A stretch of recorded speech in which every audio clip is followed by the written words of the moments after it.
डोली में से उतरू न है कनिया।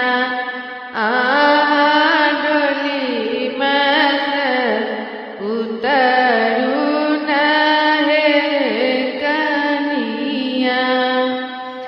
पापा मम्मी के राज बिसरू कनिया। पापा मम्मी के राज बिसरू कनिया।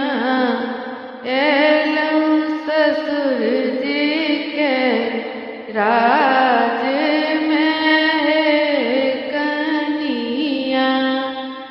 एलऊं ससुर जी के राज में है कनिया।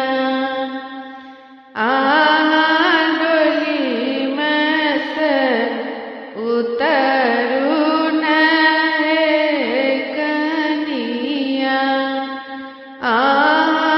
डोली में से उतरू न है कनिया। चाचा चाची के राज बिसरू कनिया। चाचा चाची के राज बिसरू कनिया। एलऊं भैसुर जी के राज में है कनिया। एलऊं भैसुर जी के राज में है कनिया। डोली में से उतरू न है कनिया।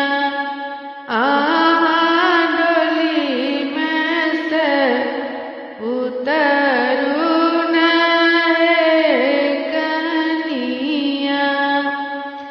भैया भाभी के राज बिसरू कनिया। भैया भाभी के राज बिसरू कनिया। एलऊं देवर जी के राज